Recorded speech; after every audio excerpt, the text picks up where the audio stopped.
Thank you very much, ladies and gentlemen. Assalamu alaikum. It's a real pleasure for me to be here, and I'm delighted to be with you today, with so many of you from across Britain and beyond.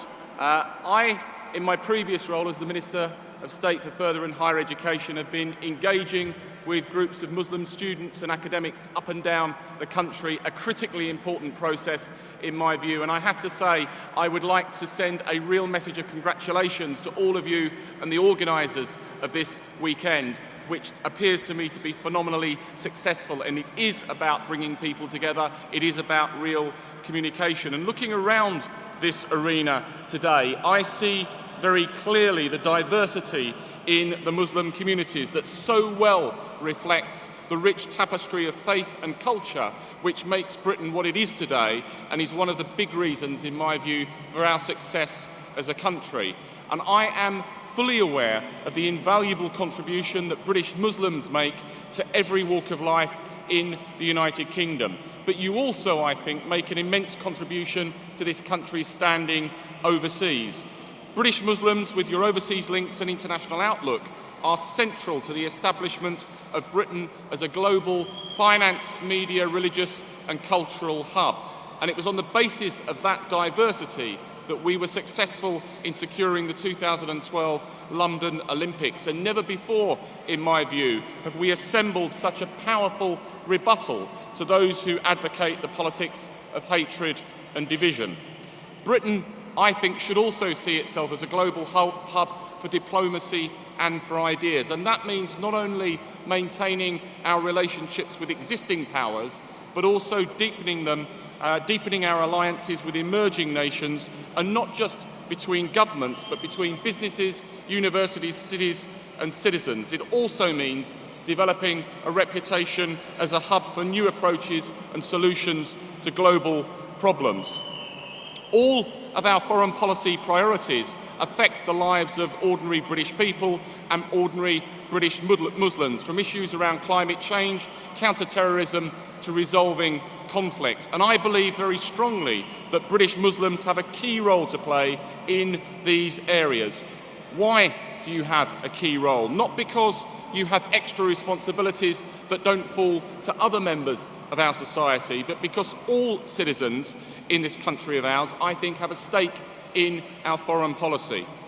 You are vitally important in reaching out to the world, and through our long-standing dialogue with many Muslim organisations, we have worked with many of you in combating the misconceptions and the stereotypes around Britain and the role that British Muslims play within our society. Helping British Muslims to project a distinct British Islamic identity abroad is one aspect of my department's work in undermining some of these misconceptions. Increasing the volume of these mainstream voices provides, I think, an important counterbalance to the minority of extremists who claim, quite wrongly, that being a British citizen and being a Muslim is incompatible. That was never true, and it is certainly not, in my view, true today. Now, there is a lot of debate amongst UK citizens, not just amongst Muslims, about some aspects of our foreign policy. Let me be absolutely clear. It is the democratic right of every British citizen to disagree peacefully with the policies of their government, whether they are domestic or international. However, there is a strong role for government to communicate its policies better, and we're certainly seeking to do that. Ministers and officials are making regular visits to local communities to explain the UK position on a range of foreign policy areas, and that is something that I and the Foreign Secretary are very committed to doing and to continuing. And I believe it is only through constructive dialogue that we will strengthen our relationship between communities, government and people, and reach an understanding of the issues that we all care so much about.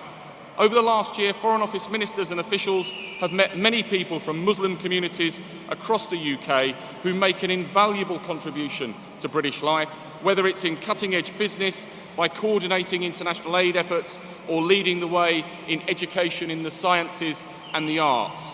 It's also been a privilege for us to take part in debates on our foreign policies with young British Muslims across the country, from Tower Hamlets to Bradford and many other areas as well. And this is a dialogue I very much hope can and will continue. In all of these examples, British Muslims, both as proud British citizens and global citizens, have opinions that matter and an important role to play. My department, the Foreign Office, is committed to working alongside you to demonstrate that a better world also means a better Britain. Can I genuinely congratulate you on this weekend's events? Thank you for listening to me. Thank you for what you do in our communities and in this country, and wish you a very, very good conference. Thank you.